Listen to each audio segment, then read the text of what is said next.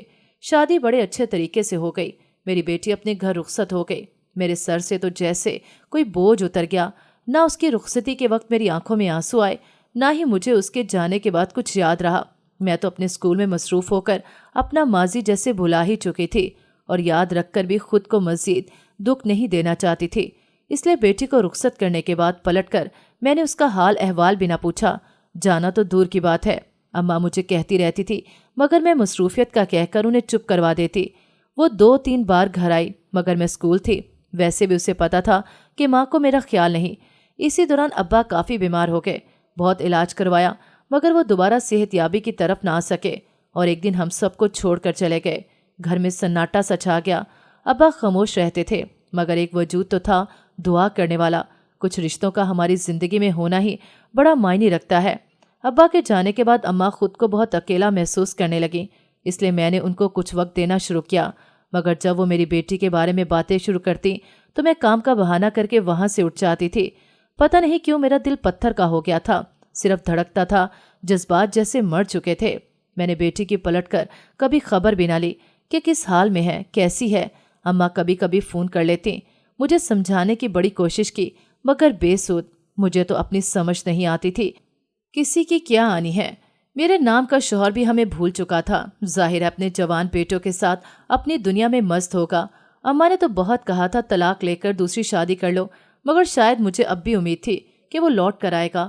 میں نے شادی کے بعد اسے دل سے اپنایا تھا، اب دل نہیں مانتا تھا کہ اپنے نام کے ساتھ کسی اور کا نام لگاؤں، اسی لیے خاموشی سے زندگی کا سفر طے کر رہی تھی۔ دن رات یوں ہی گزرتے رہے۔ اماں کو اکثر مجھے ہاسپٹل لے کر جانا پڑتا، وہ اب بوڑھی ہو چکی تھی، گھر کے کام کرنا مشکل تھا۔ میں اسکول جانے سے پہلے اور آ کر جتنا کر سکتی تھی کرتی تھی، مگر مجھے اسکول میں اماں کی بھی فکر لگی رہتی تھی کہ اکیلی ہیں، کوئی پریشانی نہ ہو۔ اس لیے میں نے ایک دیکھ بھال کرنے والی کام والی رکھ لی، جس سے ہدایت کی کہ خاص طور پر اماں کا خیال رکھے۔ اچھی تھی اور ضرورت مند بھی، اور اماں کا بڑا خیال رکھتی۔ مجھے ایک طرف سے تو تسلی ہوئی، ابا کے بعد اماں ہی میرا سب کچھ تھیں، اور اب میں اتنا کمانے لگی تھی کہ خرچ کرتے زیادہ سوچنے کی ضرورت نہ پڑتی تھی۔ اللہ کا احسان تھا کہ دن اچھے گزر رہے تھے۔ ایک دن میں شام کو اماں کو چائے بنا کر دی اور اپنے کمرے میں اپنی چائے لے کر سوچوں میں ماضی کی گلیوں میں بھٹک رہی تھی کہ باہر زور زور سے دروازہ کھٹکا۔ میں نے سوچا اس وقت کون آ گیا۔ میں نے کام والی کو آواز دی کہ جا کر دیکھو کون آیا ہے۔ تھوڑی ہی دیر بعد میں نے دیکھا کہ میرا شوہر کمرے میں موجود تھا، کام والی اس کے پیچھے کھڑی تھی۔ باجی بہت روکا انہیں، پر یہ رکے ہی نہیں، کہتے ہیں آپ سے ملنا ہے، میری بیوی ہے۔ میں حیران اور پریشان اسے دیکھتی رہی۔